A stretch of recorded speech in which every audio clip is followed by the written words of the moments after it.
people born wicked? Or do they have wickedness thrust upon them?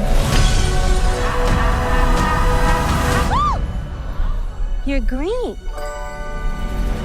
오즈의 마법사에 나온 대표적인 두 마녀, 서쪽 마녀와 남쪽 마녀를 주인공으로 차별과 징후, 사랑과 우정이 무엇인지 보여준 영화 위키드. 자본의 향기가 솔솔 느껴지는 세트장과 If you want to be inside that world, you gotta build it. 속이 뻥 뚫리는 듯한 가창력으로 눈과 귀가 한시도 쉴 틈이 없던 영화였는데요. 오늘은 배우들의 퍼포먼스를 보느라 미처 신경 쓰지 못했던 영화의 디테일한 설정들과 인물들의 행동에 숨겨진 의미를 주관적으로 해석해보는 시간을 갖도록 하겠습니다. Let's go. Ew. It's my granny's. I'd give it away, but I don't hate anyone that much. 갈린다의 거짓말에 속아 넘어가 촌스러운 모자를 쓰고 파티에 갔다가 웃음거리가 되었던 엘파바. 그러자 엘파바는 돌연 모자를 땅에 내려놓고는 홀로 춤을 추기 시작했는데, 왠지 모르게 웬즈데이에 나온 전설의 그 댄스 씬이 생각나는 장면이었죠. 하지만 정말로 남들의 시선 따위는 1도 신경 쓰지 않았던 웬즈데이와 달리 엘파바는 금방이라도 눈물을 흘릴 듯 두 눈이 새빨개는데요. She doesn't give a twig when anyone thinks. Something is not the same. She just pretends not to. 보통 엘파바처럼 남들의 웃음거리가 된 상황이라면 그 자리에서 도망치거나 자신을 함정에 빠뜨린 갈린다에게 화를 내는 게 일반적이었을 텐데, 왜 엘파바는 아무 말 없이 춤을 췄던 것일까요? 엘파바는 이래봬도 자존심이 굉장히 센 캐릭터입니다. 어린 시절 동네 아이들이 자신을 놀릴 때도 울거나 주눅드는 대신 마법으로 바로 참교육을 날리는 듯 떡잎부터 남달랐는데요. 당연히 압도적인 비주얼을 가진 갈린다 앞에서도 꿀리는 법이 없었죠. 할 말 다 하면서 한 번이라도 이겨먹기 위해 안간힘을 씁니다. 갈린다가 엘파바를 보며 평생 남들에게 무시나 당하는 노답 루저 인생이라 생각하는 것처럼 엘파바도 갈린다를 보며 허영심만 가득 찬 멍청이라고 생각했을지도 모를 일이지요. 그런 엘파바가 갈린다의 거짓말에 속아 모두의 웃음거리가 되고 말았습니다. 엘파바의 자존심과 체면이 완전히 박살나는 순간이었는데요. 심지어 자신은 그것도 모르고 모리블에게 갈린다도 마법 수업을 듣게 해달라고 협상까지 하는 등 호구지까지 제대로 하고 온 상황이었습니다. 여기서 자신이 무너지는 모습을 보이면 두 사람의 싸움은 완벽한 갈린다의 승리로 끝나는 것이었죠. 그래서 엘파바는 모자를 벗고 춤을 추는 길을 택합니다. 네가 아무리 나를 엿먹여도 나는 조금도 신경 쓰지 않는다는 걸 갈린다와 세상 사람들에게 보여주기라도 하려는 듯 말이지요. 어쩌면 이 춤은 자신의 감정을 다스리기 위한 의식이었을지도 모릅니다. 엘파바는 옛날부터 스트레스를 받거나 부정적인 감정이 폭발하면 자신도 모르게 마법을 쓰곤 했는데요. 그래서 모리블은 엘파바에게 감정을 다스리는 법을 배우면 오즈와 만날 수 있을 거라고 말하기도 했죠. 이에 엘파바는 자신의 분노를 터뜨리는 대신 아무렇지 않은 척 자기 자신까지 속여가며 춤으로 모든 상처를 덮으려 한 것으로 생각됩니다. 그리고 이러한 엘파바의 행동은 갈린다의 죄책감을 자극하기 충분했죠. 이에 갈린다는 모두의 시선을 무시한 채 엘파바의 춤을 따라추기 시작했고, 그 춤은 하나의 유행이 되어 클럽 전체에 퍼져나갑니다. 그것은 갈린다가 건넨 나름의 사과였고, 이 학교에 와서 처음으로 자신의 편을 만나게 된 엘파바는 갈린다를 진정한 친구로 받아들이게 되지요. 클럽 사건 이후 껌딱지처럼 붙어다니게 된 두 사람. 하지만 글린다는 마지막 순간 엘파바를 따라가지 않는데요. 두 사람은 서로의 선택을 존중해주고 미래를 응원해주지만 결코 같은 길을 걷지 않습니다. 그것은 두 사람의 인생의 목표가 다르기 때문이죠. 글린다의 꿈은 마법사가 되는 것이었습니다. 오즈가 지배하는 이 세계에서 위대한 마법사가 된다는 것은 이 나라를 다스리는 핵심 권력층이 된다는 것과 같은 말이었죠. 그만큼 글린다는 단순히 외모로 인기를 얻는 것을 넘어서 자신의 능력을 통해 사회적으로 성공하고 싶어 했습니다. 사실 이는 엘파바도 다르지 않았죠. 가족들에겐 숨겨야 할 가문의 수치처럼 여겨지고 남들의 멸시를 받던 엘파바는 모두에게 존경과 환호를 받는 오즈 같은 인물이 되고 싶어 했습니다. 그러나 핍박받는 동물들의 실상을 알게 되고 눈앞에서 딜라문드 교수님이 잡혀가고 난 후에는 완전히 생각이 달라졌죠. 그녀는 차별과 증오가 만연한 이 사회에 의문을 품고 보다 평등하고 정의로운 세상이 되기를 꿈꿨습니다. 이를 위해서 녹색 피부를 바꿀 수 있는 기회를 걷어차고 오즈에게 동물들을 보호해달라는 소원을 빌었으며 그녀는 오즈의 정권과 맞서 싸우기로 결심하죠. 반면 글린다는 동물 권리 보호에 큰 관심이 없었습니다. 딜라몬드 교수를 기리는 의미에서 개명까지 하긴 했지만 그건 단지 분위기에 휩쓸려 이미지 메이킹을 하기 위해 그랬던 것일 뿐. 애초에 글린다는 이렇게 사회적으로 민감하고 무거운 주제에 관해 생각하는 걸 싫어했죠. 이런 글린다가 단순히 엘파바만 바라보고 별 관심도 없던 동물들을 위해 반역자의 길을 걷는 것은 무리가 있을 것입니다. 글린다가 할 수 있는 건 친구가 잡히지 않도록 기도하며 그저 험난한 싸움을 시작한 엘파바에게 행운을 빌어준 것뿐이었죠. 엘파바도 딱히 자신을 택하지 않은 글린다를 원망하지 않습니다. 혁명의 길은 그 누구도 강요할 수 없다는 사실을 알기 때문인데요. 이때를 기점으로 두 사람의 인생은 완전히 달라졌습니다.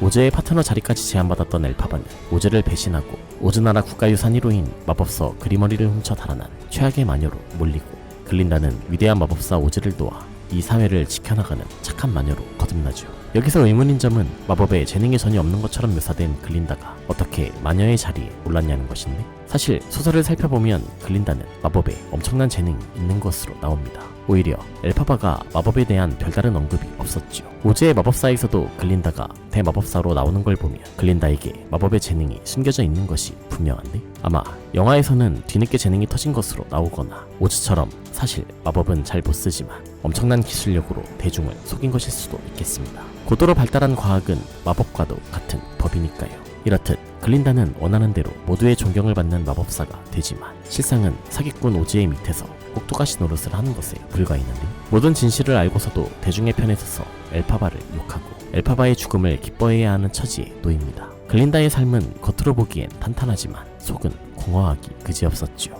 생각했던 것과는 달랐지만 아무튼 자신이 계획한 대로 인생을 꾸려나간 글린다와 달리 엘파바 때문에 자신의 삶을 송두리째 바꾼 인물도 있습니다. 바로 피에로인데요. 피에로는 원래 남자판 글린다라고 할 수 있을 정도로 한없이 가벼운 남자였습니다. 윙카 왕자라는 신분에 잘생긴 외모, 멋진 몸매까지 딱히 노력하지 않아도 원하는 거라면 뭐든지 얻을 수 있는 편한 인생이었죠. 그래서인지 피에로의 가치관은 완전히 욜로 인생 그 자체. 한 번뿐인 인생이니 즐겨를 외치며 공부도 안 하고 허구한 날 놀러다니기 바빴는데요. 하지만 그는 내면까지 가벼운 남자가 아니었습니다. 사실 피에로는 동물 차별과 같은 이 사회의 어두운 면모를 잘 알고 있었고 엘파바처럼 정의로운 사회를 꿈꾸던 열혈 청년이었죠. 하지만 그는 이러한 문제에선 눈을 돌린 채 가벼운 남자를 연기했습니다. 아마 피에로가 왕자였기에 일부러 민감한 문제와 거리를 두려했던 것 같은데요. 왕족은 말 한마디, 행동 하나도 조심해야 하는 자리입니다. 피에로가 만약 동물을 차별하는 것은 옳지 못하다는 목소리를 적극적으로 낸다면 오즈에게 지켜 피에로를 비롯한 윙카 전체가 오즈 정권의 탄압을 받을 수도 있었죠. 나름대로 숨죽이고 살아왔던 피에로지만 남들에게 들킬 걱정이 없을 때는 자신이 추구하는 대로 정의로운 일을 해나가기도 하는데요. 아기사자 구출 사건이 바로 그 예였죠. 이때 어째선지 피에로만 엘파바의 수면 마법에 걸리지 않았는데, 어쩌면 피에로는 웬만한 마법은 튕겨낼 수 있는 능력을 가진 것일지도 모르겠습니다. 아무튼 피에로가 정신을 바짝 차린 덕에 아기사자를 무사히 구출하고, 이날 피에로의 본심을 꿰뚫어본 엘파바의 한마디가 그의 마음속에 잠들어 있던 정의감에 불을 붙이는데요. Some of us are just different. 자신이 생각하는 정의를 위해 끊임없이 세상과 부딪히는 엘파바의 모습은 그에게 좋은 자극제가 되었습니다.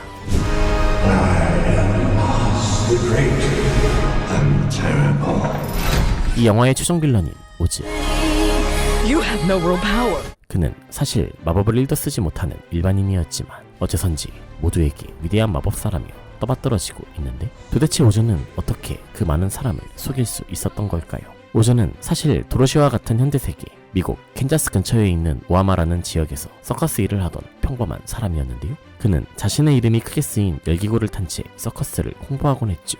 그러던 어느 날 열기구를 고정하던 줄이 끊어지면서 뜻밖의 하늘 여행을 시작. 회오리 바람을 타고 오즈 세계로 날아온 도로시처럼 그는 거대한 열기구를 타고 오즈 세계에 도착하게 됩니다. 범상치 않은 등장에 사람들은 그가 특별한 사람일 것이라 기대했는데요. 사람들은 오즈를 시험하기 위해 한 권의 책을 들이밀었습니다. 오래전 이 땅을 지배했던 두 명의 대마법사가 남기고 간 마법서 그리머리였죠. 대마법사들은 오즈 나라에 혼란이 닥쳤을 때 이 책을 읽을 줄 아는 위대한 마법사가 나타나 세상을 구할 것이라 예언했는데요. 기대에 찬 사람들 앞에서 오즈는 책을 보고 이렇게 말합니다. 오마라고 말이죠.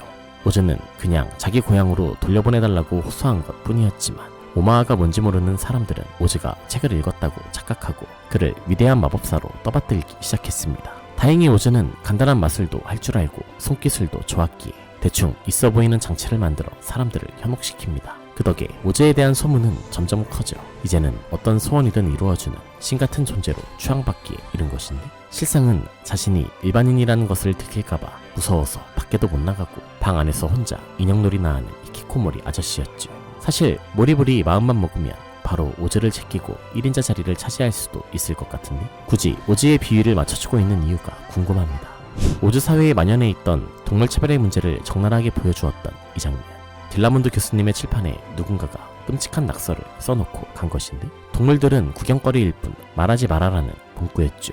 영화에선 정확히 이러한 짓을 저지른 범인이 밝혀지지 않았는데, 아마도 이 문구는 마담 모리블이 써놓은 것으로 추정됩니다. 사실 저 문구는 원작 소설에서 모리블이 학생들을 상대로 시 낭송회를 열었을 때 학생들을 선동하기 위해 만들었던 시의 문구였는데요. 영화에선 모리블이 동물 차별을 주도하고 있었다는 사실이 뒤늦게 밝혀지지만, 소설에서는 초반부터 대놓고 동물들을 탄압하는 태도를 보이며 엘파바와 대립 구도를 세웠죠. 영화가 소설과 내용이 완전히 다르긴 해도 소설에 있던 여러 설정과 요소들을 교묘하게 끌어와 각색한 것을 보면 아마도 저 낙서를 적은 범인은 모리블이 맞는 것 같습니다. 두 팔이 없는 인물로 묘사되었던 소설과 달리 다리를 쓰지 못하는 인물로 나왔던 영화판 네사로즈. 비록 그녀는 걷지 못하지만 아버지는 네사로즈가 자신의 다리를 자랑스럽게 드러낼 수 있도록 대학 입학 선물로 은색 구두를 선물하는데요. 이는 엘파바와 네사의 어머니가 애용했던 구두였죠. 오즈의 마법사를 본 사람들이라면 잊을 수 없는 이 구두는 도로시가 회오리 바람을 타고 오즈 세계에 떨어진 그날 도로시의 집에 깔려 죽은 동쪽 마녀가 신고 있던 구두입니다. 네, 그렇습니다. 이 동쪽 마녀의 정체가 바로 네사로즈였는데요. 이렇듯 위키드는 서쪽 마녀인 엘파바와 남쪽 마녀인 글린다뿐만 아니라 오즈의 마법사에 등장한 다양한 캐릭터들의 과거 이야기를 다루고 있습니다. 작품을 보다 보면 마치 퍼즐을 맞추듯 오즈의 마법사와 연결된 설정들을 찾는 재미가 있는데요. 가령 영화에서 오즈가 대륙 전역에 에메랄드시로 향하는 노란 벽돌길을 깔려고 계획했던 내용은 오즈의 마법사에서 도로시가 노란 벽돌길을 따라 먼치킨랜드에서 에메랄드시까지 갔던 것을 보고 만들어낸 설정이었죠. 또한 에메랄드 성을 지키고 있던 파란색 원숭이 부대는 오즈의 마법사에서 서쪽 마녀의 부하로 나왔던 그 원숭이 부대인데요. 마법의 힘으로 처음 날개가 생겼을 때는 모리블의 선동에 휘말려 엘파바를 죽이려 들더니 나중엔 오히려 엘파바를 도와 병사들을 공격하는 것을 보면 마법의 부작용으로 지성을 아예 잃어버렸거나 자신에게 마법을 건 엘파바를 완전히 주인으로 섬기게 된 것 같습니다. 영화는 동화 말고도 1930년대에 나왔던 영화판 오즈의 마법사에서 따온 점들도 많습니다. 일단 이 공주공주한 글린다의 의상과 초록색 피부에 검은 모자, 빗자루를 든 엘파바의 디자인은 영화와 완전히 판박이인데요. 기회가 된다면 이러한 깨알 설정들을 알아보는 영상도 제작해보도록 하겠습니다. 그럼 저는 다음에 더 재미있는 콘텐츠로 찾아오도록 하겠습니다. 이상 어바웃타임이었습니다.